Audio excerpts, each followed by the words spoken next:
Hello and welcome, everybody. Welcome to the No Name Musicast. My name's Tim, and this is Joy.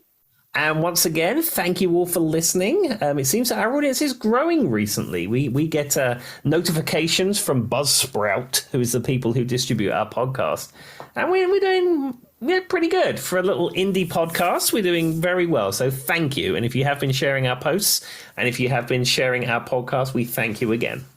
And we'd love for you guys to interact with us, comments. We now have a Twitter. You can find us on Twitter, retweet us, send us a message, whatever. We'd love to hear what you guys have to say. Absolutely. Okay, so before we get into this week's topic, we always try and do a tip of the day. Now, Joy, what is your tip of the day, or tip of the week, or tip of the of the whenever? We did get a comment saying it's more like tip of the week, but anyway. Well, there we are. From this point forward, and unless I forget, this will be tip of the week. Okay, we will try for that one. So my tip is, and it is a very specific tip without any details, but you'll get what I mean.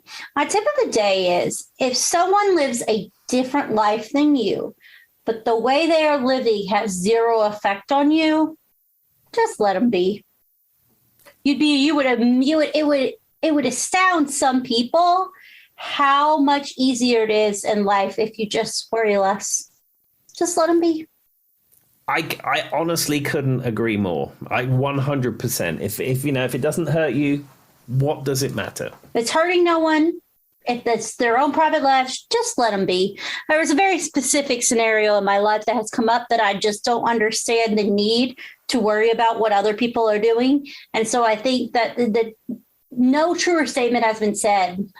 Quote the Beatles, let it be. Just let it be. Just let it be. I couldn't agree more. Just live and let live. And as I said, if it's not impacting you, hurting you in any way, just let people get on with it. Exactly. And you would be, I feel like there's a lot of people in the world who spend a long time worrying about what everybody else is doing and not enough time worrying about what they're doing. And sure. I feel like it eats them up. Your stress level would just go down. Yeah, absolutely. 100%. All right, Tim, what's your tip? Well, this isn't quite as significant as your tip. Mine was very, very serious. But this is one of these very unique, kind of very specific tips. So a little while ago, one of my tip of the weeks was about how to use a commercial grade Keurig machine if you're just trying to get hot water out of it. Now, I'm following on from this, having used a commercial grade Keurig machine to make hot tea for, 6 months or so, I've firmly come to the conclusion that is not the kind of apparatus you should use for making hot tea, because it takes too long to boil. It's not designed for that, and it's a whole pain in the neck. And plus, a commercial grade Keurig machine has an operating system. I don't need a water boiling machine that has an operating system. It seems completely ridiculous. Someone needs to get Tim an electric kettle to keep in his office at all times. Well, so here we go. My tip of the week is find an agreeable coworker, go halves on a kettle, and buy a kettle. There you go. I knew where that was going. I'm like, I just see Tim pouring his little kettle over here to make his tea. Well, the said kettle has not been delivered. Our friends at Amazon are going to be delivering it on Friday.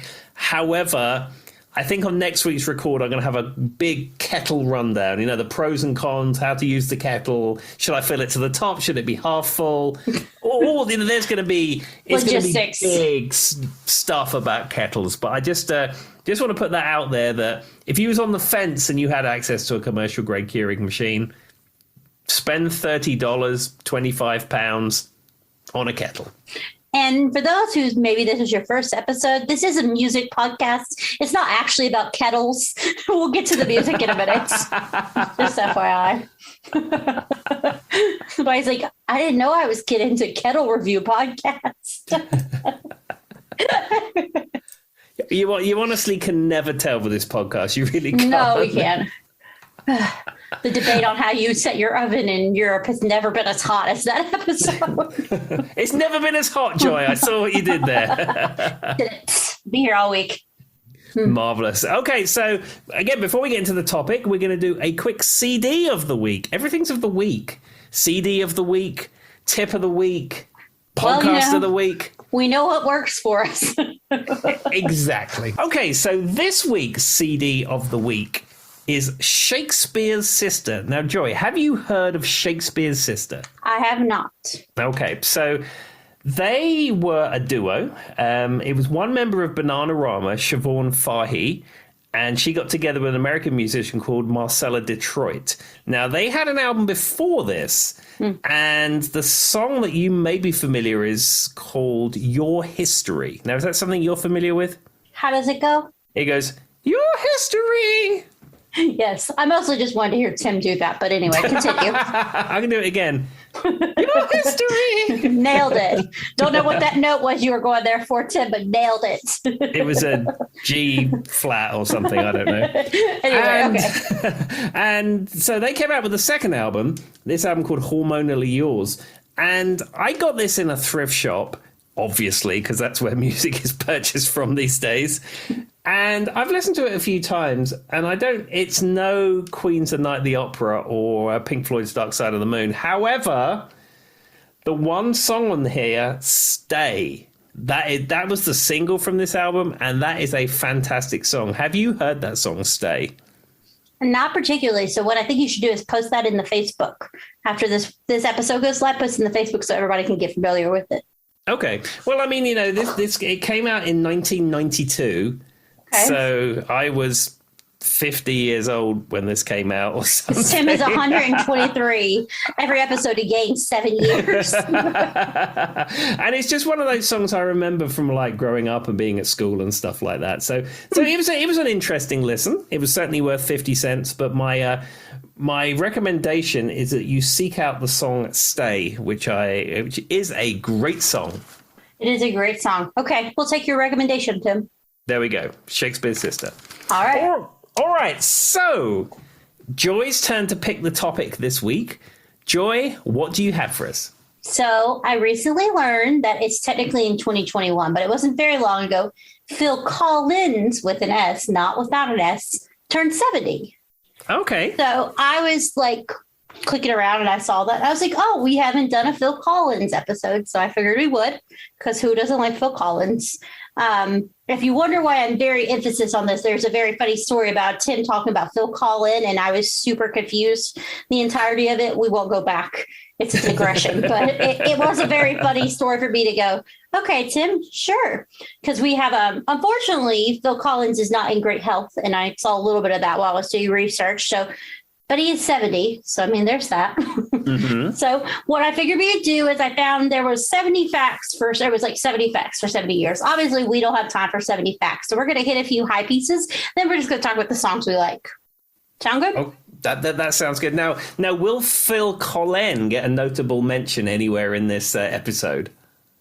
Whenever Tim comes up with a fact that somehow weaves it in, because I didn't think that much through. Well, I've got one straight off. Phil Collins sadly isn't in the best of health. Phil Collins is a health freak. Looks like he's about 20 years younger than he actually is, and he's a vegan, and he works out every day and all that kind of stuff. See, that's why when Tim was discussing Phil Collins and Phil Collins, I was super confused because he was talking about how great a shape he was and how young he looked. I'm like, I mean, Phil Collins is a pretty good looking guy, I guess, but sure, Tim. All right. Maybe you've seen him recently, but the last I remember, I don't remember him having muscles. No, Phil Collins is in amazing shape. And as I said to Hannah, I said, if my torso was as in good condition as his, I wouldn't wear a shirt either. I mean, that's fair. You would go shirtless at all times. Yes, all absolutely. Right. So back to Phil Collins. I'm just going to give you guys a little play-by-play if anybody doesn't know it. So his full name is actually Philip David Charles Collins. Okay. Full name. He was born on January 30th. That's why it was recent, 1951. He was an English drummer, songwriter, singer, record producer, and actor. He's best known for his tenure as a drummer and lead singer of Genesis. So, he had his Genesis career, and then he went into a solo career. And this is kind of cool. Between 1982 and 1990, Collins scored 3 UK and 7 US #1 singles as a solo artist with his when he was with. I always have a hard time saying Genesis. So if I say Genesis, someone come for me. It's fine. I got that one on this past weekend, and everybody got mad at me. And his work with other artists, he has had more than his total more than 40 top singles in the U.S. More than, and it's actually more than any other artist during the 1980s. Well, So his most successful singles are "In the Air Tonight," "Against All Odds," "Susa Studio," and "Then Another Day in Paradise." So anyway, so that's just kind of the basics for those of us who maybe aren't super familiar with Phil Collins. Tim, if you had to name your favorite solo Phil Collins song, what would it be?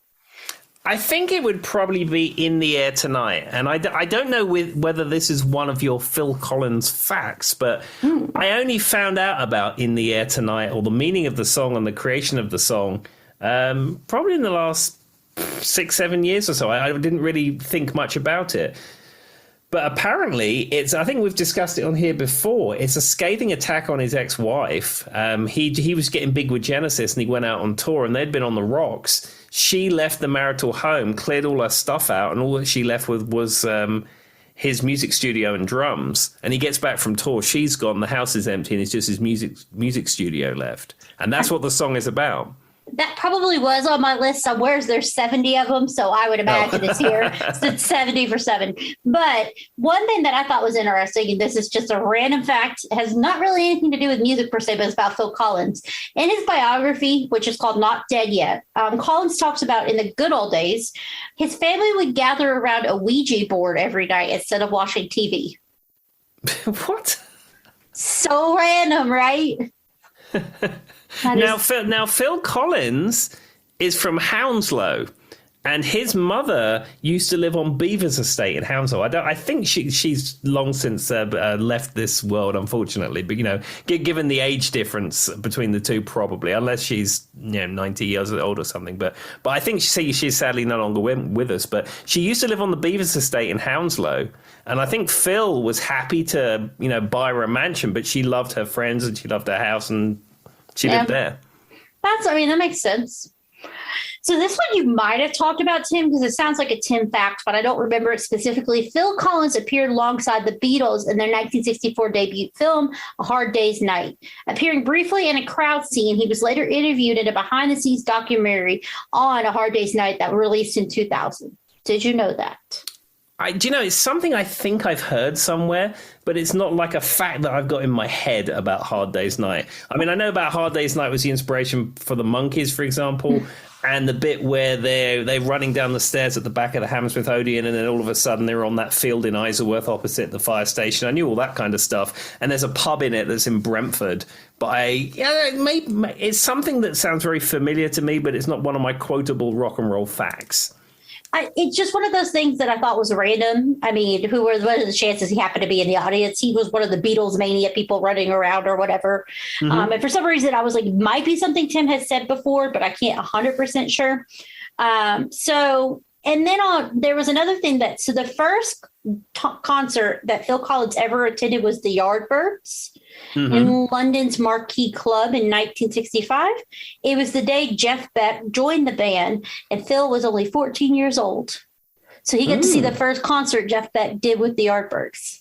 That's pretty cool. I can give you a Marquee claim to fame. Okay. I played at the Marquee Club once on a Sunday night, and it was I think the night before. I think it was either the night before or the weekend before BBM had played, and BBM was was Baker, Gary Moore, and Jack Bruce. BBM, that was it. And they'd released an album. They played this gig and had a massive falling out, and it basically destroyed the whole band. And we was there the following week. So basically, you are an actual member of the Yardbirds by technicality, is what I'm hearing. Well, I've been in the same sketchy, smelly dressing room that they have. Knew it. All right. So since we've talked about this a few times on the podcast, the Top of the Pops performance of In the Air Tonight on January 15th, 1981, Collins popped a paint can on the rolling drum machine beside him. It's been suggested it was a weary message to his wife, Andrea Bartoli, about the affair. I mean, he literally popped it. They had combustion, they combusted. Mm-hmm. His ex later said other singer-songwriters like Adele wrote albums about their heartbreak, but they didn't name and shame me like he did. So he put a paint can on and his it on the exploded, and it made like a noise. I guess it like went everywhere. I've not seen the video, but they're saying it was noticeable enough that it was a hot topic. And then said because it was combustible, it exploded, and it was supposed to be something about her cheating.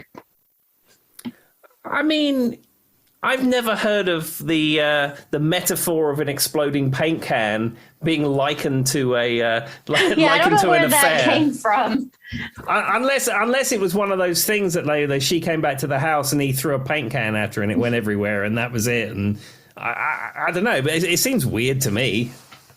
I mean, my theory is, Tim, he probably talked to somebody, asked him about an interview after the fact that he named her.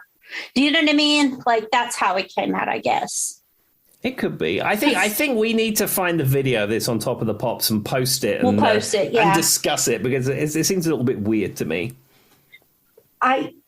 Yeah, it's weird. So we'll give a positive one. We'll paint him in a more positive light for the next one. After witnessing her dance at Prince Charles's 40th birthday in 1988, Collins called, I don't know why this is a fact. This is so silly. 63-year-old Queen Elizabeth II a good jiver.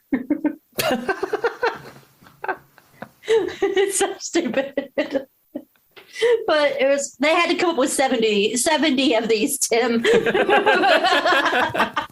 Like when you're writing a paper for school, you've got to add filler because you need 30,000 words. That's what this was. All right. So in the 1990s, Killens, his name is not Killens. Collins took his youngest daughter, Lily, to see Steve Martin's romantic comedy, Father of the Bride. He admitted that he cried during the whole film because he was with his daughter and it was Father of the Bride. Phil is a sensitive soul. He's an artist. He's a songwriter. He's a lover. He's a fighter. He's all those things. So, I can see that. Takes his daughter to that film and a little Phil Collins tear comes down his Phil Collins face, So I'm going to throw a few more facts out before we get to the music. So I am one that is a lover of the Tarzan soundtrack. I was telling Tim about this recently. My brain was on Phil Collins, and then he did the Brother Bear soundtrack. And the music is like the best music you're going to get out of a Disney film.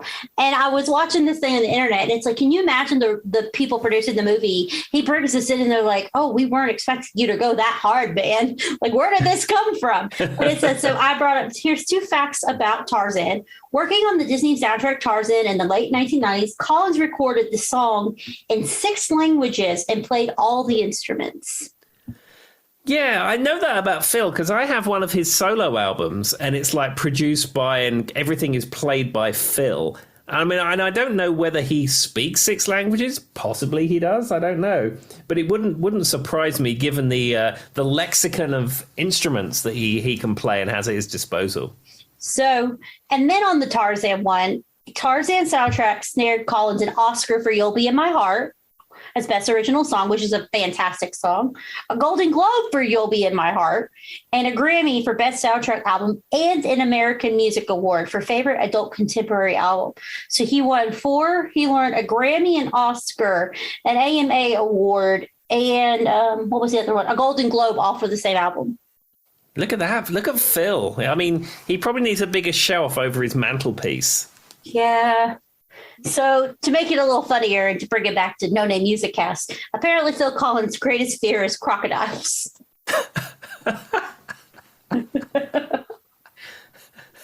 I mean, does Phil spend a lot of time around crocodiles? I mean, where is he on the big crocodile versus alligator debate? I mean, like if he went to Kennedy Space Center on the tour where they take you around the launch pads and he sees the gators in Florida there, is he going to be scared because he thinks it's a crocodile? I mean, how does that work? I don't know. I have no idea. I just thought that was really funny. All right. So the last one, and this is the last one of the group before we get into the music. In 2010, Collins suggested his epitaph, like the thing on your tombstone, would be, I think my headstone would be, he came, he D, like the song. You know what I mean? Yeah. And then he divorced his wife by fax and left. Apparently he divorced his wife by fax. So So he's got a sense of humor about it, I guess, is where I'm going with that. Well, he does have a sense of humor because, I mean, like the name of his autobiography is I'm Not Dead Yet. Yes.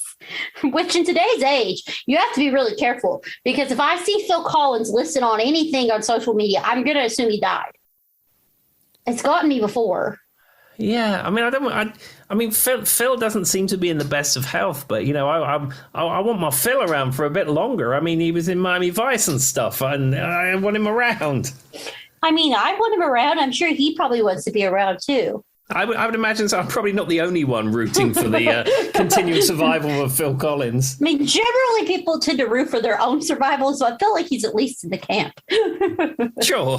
All right. So we will start out with his non-solo work. So I just kind of pulled what was viewed as the top songs. So the number one top song was Mama from 1983. Are you familiar with that song, Tim? Yes, that is a great song. Is that from the self-titled Genesis album? It is. I think, yeah. It is, yeah. So it is. It was from 1983. So apparently, just some facts on it. You know, it's got that kind of explosive climax in it. It's also purely, you know, it's a cinematic rock kind of sound. It's the way I see it. It says it opens with it's actually a drum loop. Like they had an actual drum loop to make that sound. And then it goes into those weird synthetic pads that you hear. That's how they said they did it. There's like a drum loop, then it goes into like a synthetic pad. And then, of course, you know, he tells his story about an elusive prostitute and all that kind of stuff. But yeah, the era of Genesis, just when Phil Collins went from being the drummer to being the lead singer, it still has pop sensibilities about it. But you're right, it does have that sort of progressive rock style grandiose that Genesis had back when Peter Gabriel was the singer. Because when Peter Gabriel was the singer, it was like your dictionary definition of a progressive rock band. But when Phil went to front the band, it started to have more of a pop edge to it, but it kept some of those elements, certainly in the first few albums. Yeah, for sure. So number 2 is from the album Duke in 1980. It is Behind the Lines. Again, another great track. That I also feel like moves kind of like in a grandiose way. Mm-hmm. Yeah, and it does. I said that the first few Genesis albums with Phil have that kind of feel about them. Which is fantastic as a listener because it keeps you like, you're like on the edge of your seat, you know, and you're like, what's coming next? I am not familiar with this song, but I'm hoping Tim is. Number 3 was Dance on a Volcano, a tick of the tail from 1976. I think that is a song, that's a Peter Gabriel song, I think, though I could be completely wrong. So what they're saying is, so it's the first song Phil did with it. So it says, in the top 10 Phil Collins era Genesis songs, this is the most important because when Peter Gabriel fled from for his blossoming solo career, the remaining quartet were left without a singer. Collins, who contributed vocal harmonies, you know, in the back before Gabriel took over the reins after failed auditions with other vocalists. So Dance on a Volcano was the first song he sang on. Oh, wow. I didn't know that. I mean, I have all of the Peter Gabriel era Genesis albums, but it's sort of the 80s Genesis is where I really started listening to Genesis, and they're the albums that I'm more familiar with. Yeah, I wasn't familiar with this one either, but I thought that was an interesting fact that basically he pieced out halfway through this song, and this is how they auditioned all these other people, and eventually Phil got it for the song. So there we go. Oh, this one I am familiar with, and I think Tim will be because it's from The Invisible Touch. It's Domino. Yeah, I love Domino. Domino is one of those songs. It goes through different movements. And they used to, when they played it live, it used to have cool graphics on the screen behind with dominoes and stuff like that. Do you even know what you did? It goes through different movements like a domino, like when you hit one domino, Tim. See? Did you even think about that? No, I didn't. No, not at all. It's true, though. Maybe that's what they were going for. Could be. I mean, it's one of those songs, though, that like I feel like will go on forever. It's a pretty popular one. All right. And this one is also from that Trick of the Trail on that first album. It's called Entangled. I'm not familiar with that album. I need to go back and look up this album. I actually have that album, but I haven't listened to it enough to be super familiar with all the songs. I've listened to it a few times, and I've given it a cursory listen, but it's not like a deep dive listen like some albums that you get into. So here's the kind of what they said about it is nothing is quite what it seems. Called Sims on this last classic from the 1976, A Trick of the Tail, sometimes entangled in your own dreams. That lyric is the perfect summation of the mystical percussion free ballad, which builds from a serene 12-string acoustic to a sweeping, do you know what this word is, Tim? I think it's guitar, Mellotron. Say that again. It says Mellotron. Oh, a mellotron. Are you familiar with a mellotron? I don't know what that is. Okay, so a mellotron is a very early kind of analog synthesizer. Oh, okay. And you would have heard a mellotron on Strawberry Fields Forever.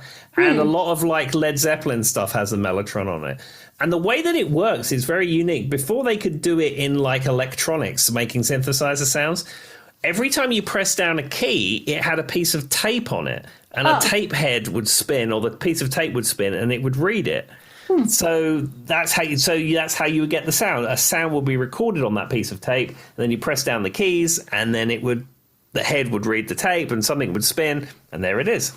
Well, apparently so it's supposed to be given like some type of dream type feel, I guess, because they're saying it's acoustic-y, it's dreamy, and then the mellotron.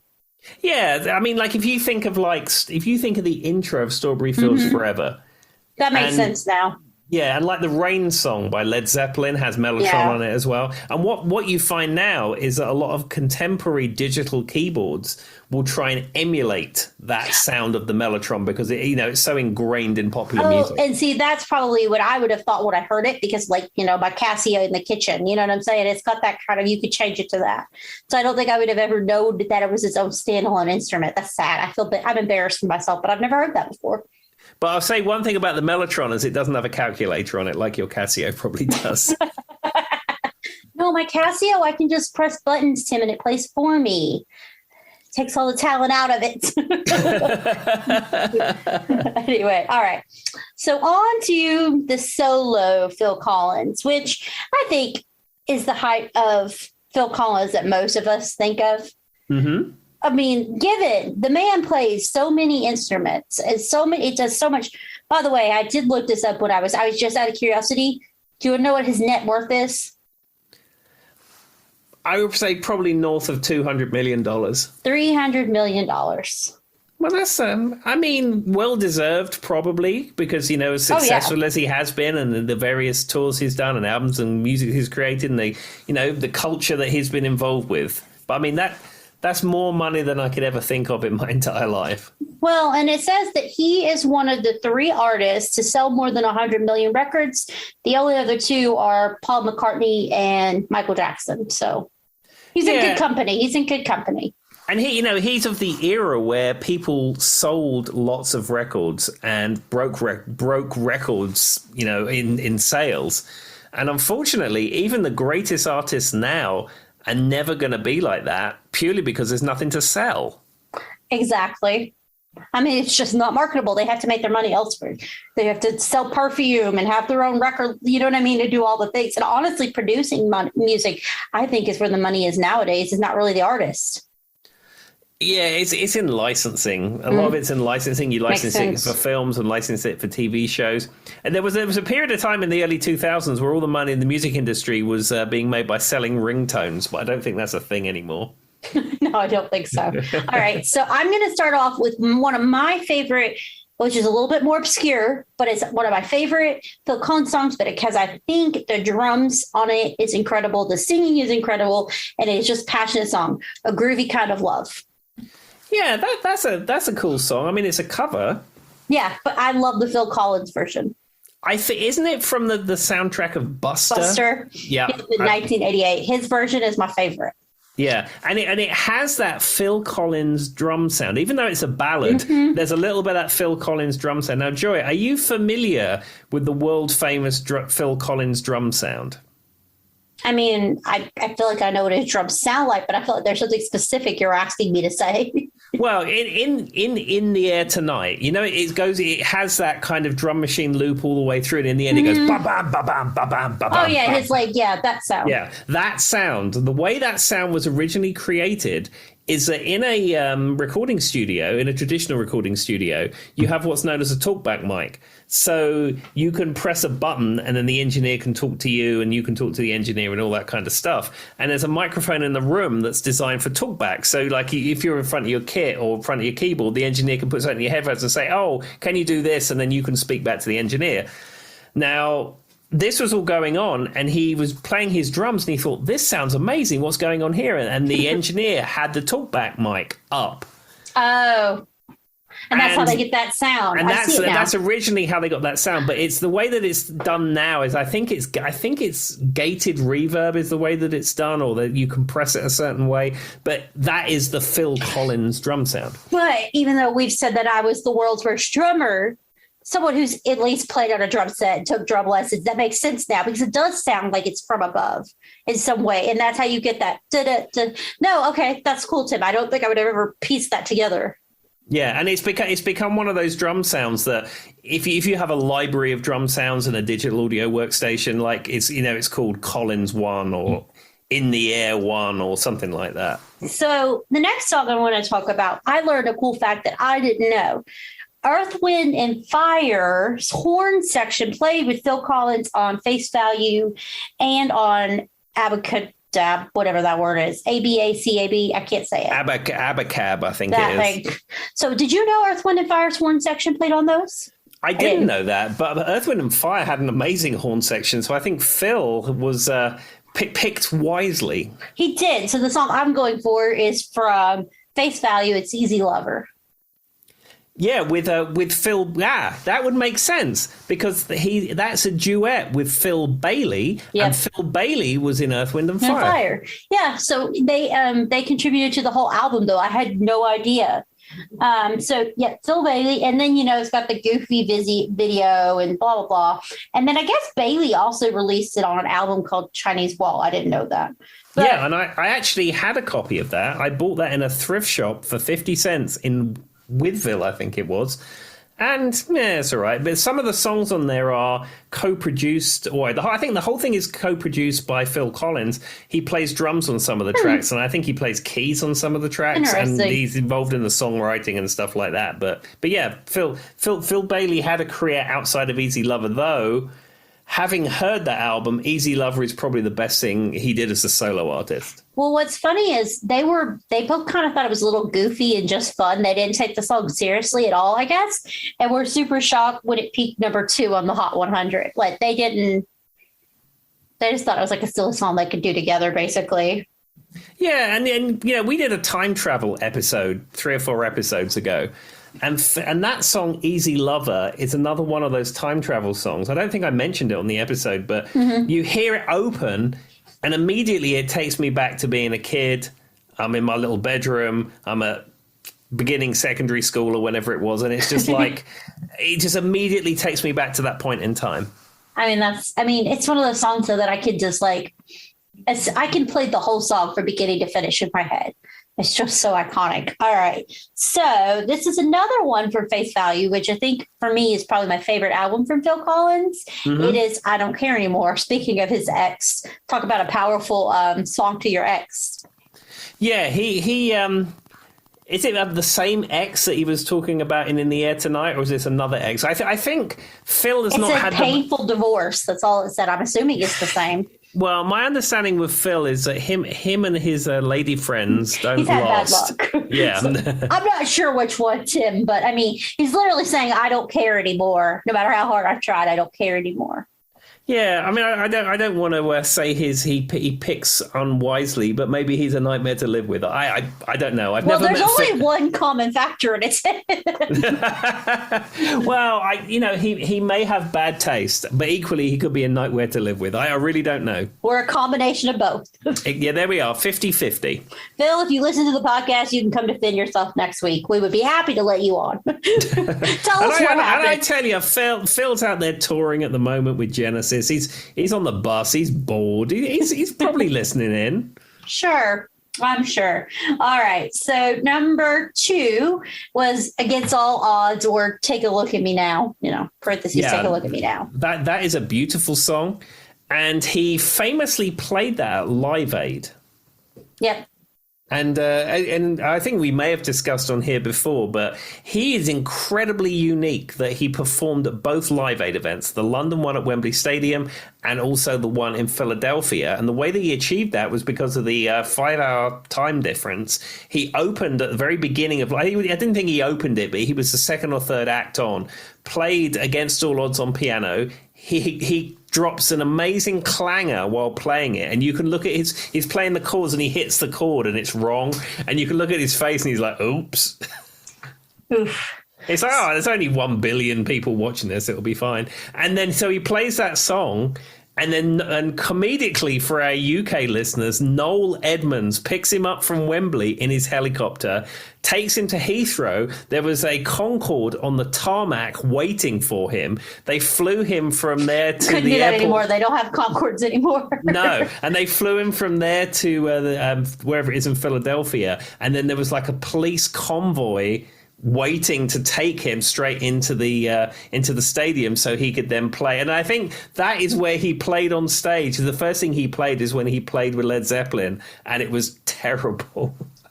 I mean, well, to each their own. All right. So I'm speaking about Against All Odds. So I just learned some interesting facts I didn't know about this. This is just strictly from Rolling Stone. I was just, going through the songs and looking up the information. It says this. So basically, I guess it's for a Jeff Bridges movie called Against All Odds. Mm-hmm. Which is apparently a mini Genesis reunion, because on that album, Peter Gabriel's also on a track and a couple of other things from Genesis. But anyway. Oh, wow. The song began in 1981 as a demo called How Can You Just Sit There? That's the intro. How Can You Just Sit There? Mm-hmm. And now it's stuck in everybody's head. So he fleshed it out after he watched a rough cut of the movie Against All Odds. It's used throughout the movie and peaked at number 2 in the Hot 100.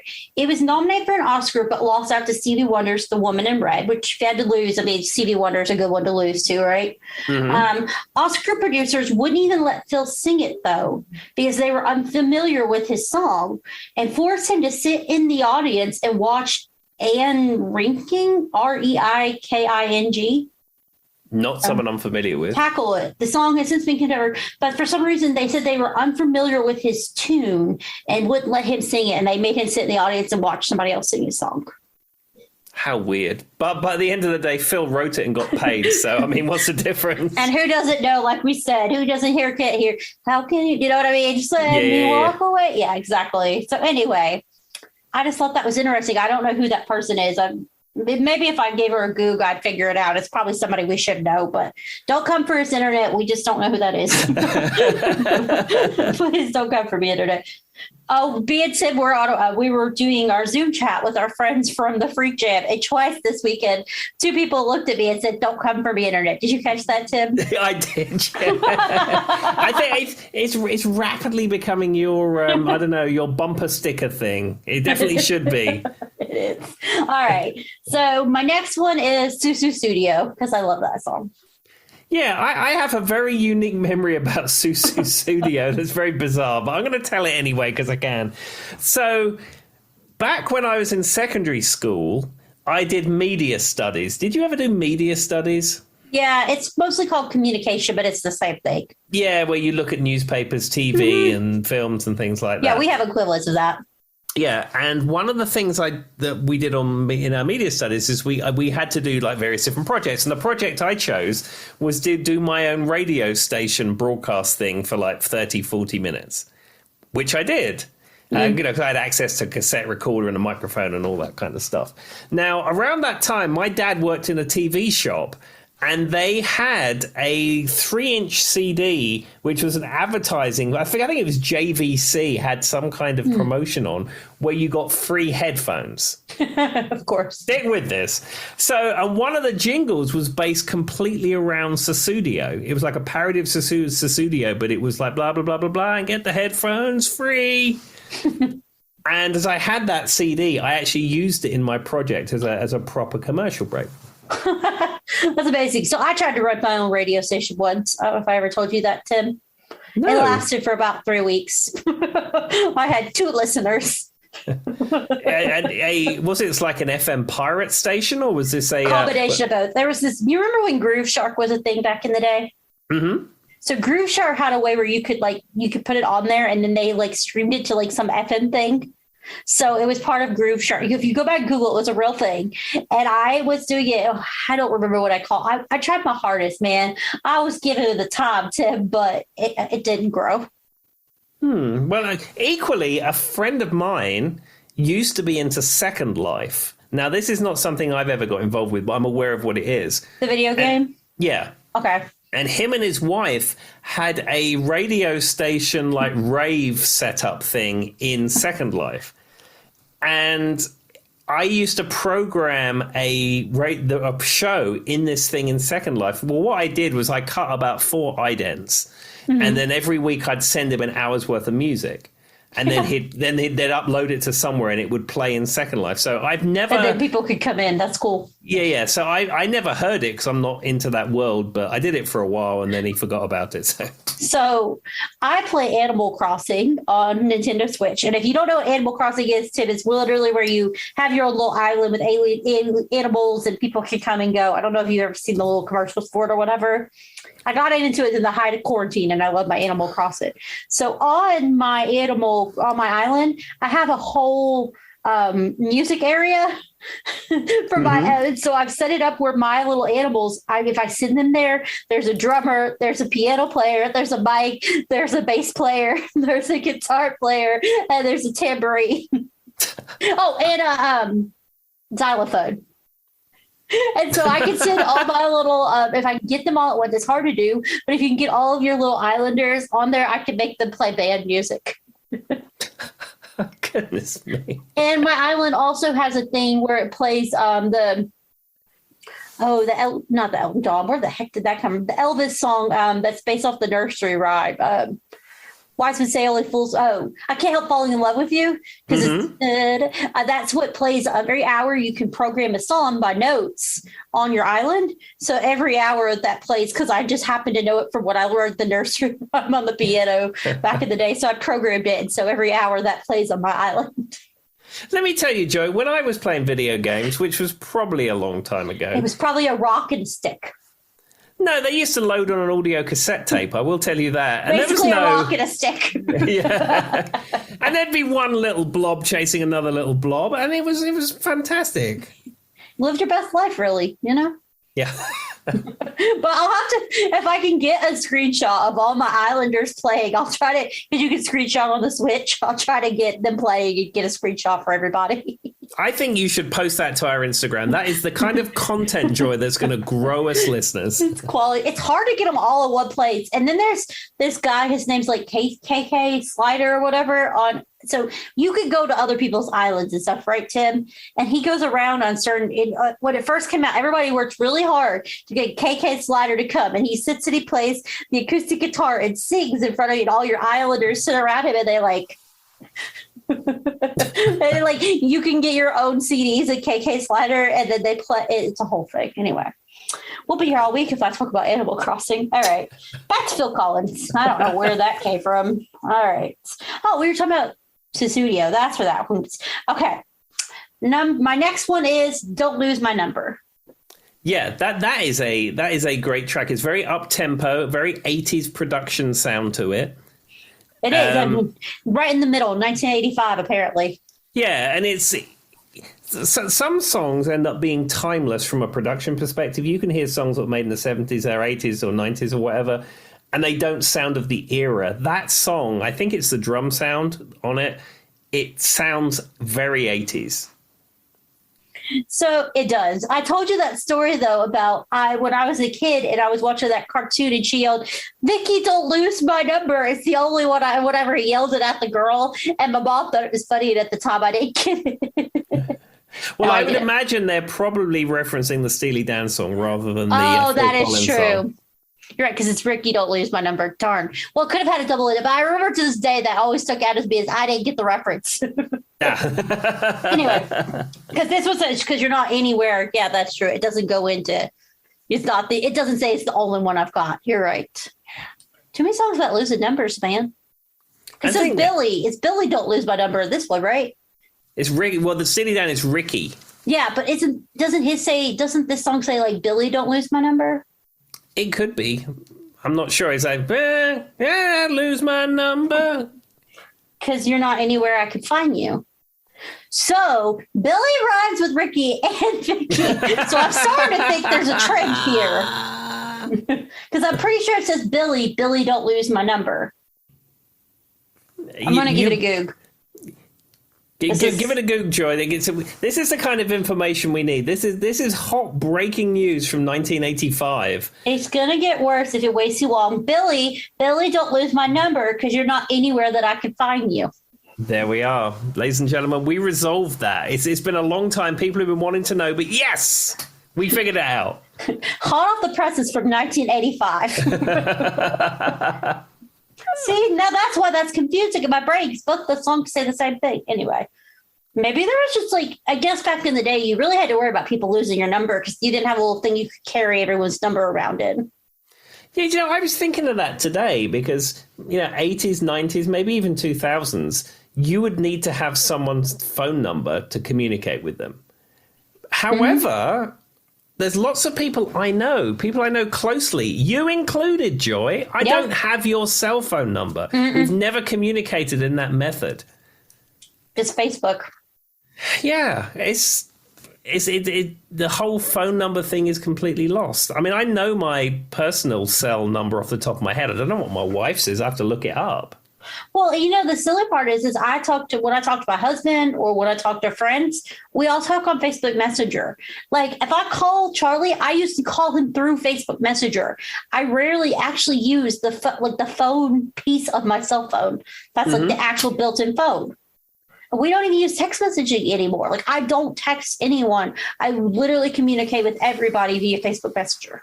Yeah, I use the texting because in the band, we have a text group, and some of those people are not necessarily want to be using Facebook Messenger, and some of them have Androids, and it's just easier to have a text group. I mean, that's fair because, like, for my work group, like my work coworkers, we have a text message. I'm going to be a few minutes late. All those type things. Hey, sure, not feeling well, going to peace out, something like that, or whatever. But like, generally, people that I want to be in contact with on a normal basis, I talk to them on Facebook Messenger. Yeah, it's like a shift, isn't it? Not even calling, not even texting. It's now, and some people use WhatsApp and things like that. I'm not that advanced. Well, it's the same thing. Fair enough. Okay, so let's think. I mean, Tim already said, of course, In the Air Tonight, or was it again? Yours was In the Air Tonight, right? That was your top. Yeah. I had that one listed too, and another one was Another Day in Paradise. Of course, great song. And I Wish You Would Rain Down. Now, I Wish You Could Rain Down. That is a great song. And up to a few years ago, I would be excited to tell you the fact that it has Eric Clapton on it. And he plays an absolutely fantastic guitar break on it. And Nathan East plays bass on it as well. But the Eric Clapton piece, a few years ago, I'd say, Joy, you wouldn't believe it. Guitar virtuoso Eric Clapton was playing on there. But these days, I look at that and I think, oh, Eric Clapton's on it. I know. It's kind of like, yeah. It didn't age well, did it? No. I mean, that's the thing with Eric Clapton. I mean... And it's so weird to me when I find out stuff about people like this, because their music would make me think that they're not like that. Like their music seems very rich and very genuine and very, you know what I'm saying, Tim? Like the beautiful music they write would lead me to not think they're like that. Yeah, 100%. I was listening to an album the other day. It was Bill Wyman's Rhythm Kings. Now, when Bill Wyman left the Rolling Stones, he created a band called the Rhythm Kings. And it's some music that's sort of like the Rolling Stones, but there's some kind of rock and roll type stuff, some kind of bluesy type music and stuff like that. And Peter Frampton plays on one of the tracks, and some other like people in the Albert Lee plays on one of the tracks. And then 3 or 4 of the tracks have Eric Clapton on them. And again, I was saying to Hannah at the time, a few years ago, I'd have read this and I went, oh, cool, look at this. Eric Clapton's on here. But now I'm just thinking, oh, it's Eric Clapton. Goodness me. It's kind of like when I asked him one time on one of the podcast episodes, who's a celebrity you've met? He went, I don't want to talk about it. It's Bill Cosby. Did you say you met Bill Cosby? Was it not you who was at the same place as Bill Cosby? Didn't you give me a whole story on that? Oh, yeah, no, I never met Bill Cosby. I played a gig in the Hotel Roanoke. That's what it was. And then Bill Cosby was in like the fancy suite that's in the hotel, which they reserve for celebrities. I was telling you Michael Jackson was at Disney World when I was there. I remember now. Yeah. And we was in the bar, and the person behind the bar, they said, oh, Bill Cosby's in tonight, and he sometimes comes down for a drink. You know, you might get to meet him. And at the time, we thought, oh, wow, that's cool. And, you know, and I was going to tell him the story, how Hannah's dad used to work nights and how she used to watch the Cosby Show. And that's how she always understood what, a quote-unquote proper family was like. She looked up to Bill Cosby as like her My mom was a huge TV Cosby dad. show, yeah. Yeah, but, you know, everything came out about Bill Cosby, and now, you know, even telling this story, it's like, ugh. Well, let's change it off to positive. We're gonna roll the end of this episode out with a few more Phil Collins facts that are kind of funny, kind of positive, Tim. There we are. We'll in the last few minutes, we will turn it around, Joy. So, as he drumming from a young age in his family's front room, Colin recalls that the police were called on him multiple times from his neighbors. I can see that because, like, when you're playing guitar, even back then when headphone amplifiers and modeling amplifiers and little speakers and stuff were not a thing, you can turn it down. But like with drums, if you're playing with passion, you have to hit those drums. I mean, fair enough. Yeah, exactly. And there's really no way around it, especially when you're first learning and you kind of got to learn the feel of what the pressure is like when you're learning to drum. So it's even worse. All right. So Tim will appreciate this because we talked about his dad worked at an electronics store, right? Mm-hmm. Phil Collins' mom is what it says, mom for me, ran a toy shop when he was a kid, and Collins used to smugly tell it made all his classmates jealous because he had the pick of all the new toys when they arrived. Oh, wow. Does it say what toy shop she worked at? Because being a Hounslow person, I wonder if I know where it was. No, but I'm sure we could look it up. It doesn't specifically say. Yeah, I might look into that. But I mean, I know what that's like because, like, with my dad working in that TV shop, we wouldn't necessarily always have the latest and the greatest, but we would have stuff, and it was nice. You know, we had a video recorder long before any of my friends had one, and things like that, satellite TV and things. Yeah. So, and then this is kind of funny, kind of sad. This will be the last one we live it on. Despite Genesis' commercial success, Collins has strangely a negative view of the group and his time with them. He says, when I listen to an old Genesis record, 9 out of 10 times I tend to be embarrassed by it. I think that's, I don't know what you'd call that, maybe reverse nostalgia, but that's not cool because, you've spent a long time with those people. You had commercial success. People loved you. People bought your records. And then, way after the fact, just grumbling about it. It's a little icky. Yeah. I mean, I've been in bands that, obviously nowhere near as successful as Genesis, but, I've been in bands over the years where I might look back at it and think, it probably wasn't my finest work, but I'm not going to start bad-mouthing things. I mean, the band I was in before my current one maybe wasn't my favorite musical endeavor, but we had some good times and we had some laughs and there were some cool people in the band and, it is what it is. It's better... and even if you think that way, maybe it's best left unsaid. All right. So here's another one. This will be the last one. In Not Dead Yet, the book we were talking about earlier, Collins recalls being offered to fill the Who's vacant drum position after the 1978 death of Keith Moon. Guitarist Pete Townsend told him when he turned it down, oh, darn, we should have just asked Kenny Jones to do it. I guess Phil Collins turned him down. Well, and in the end, what happened is that Kenny Jones did get the gig. Yeah, it's just funny to think about because that's what he told him when he turned him down. All right, that's it. So there's your kind of synopsis of Phil Collins, and we will post a few things and have a good night. There we go. See you later. Bye-bye. Bye.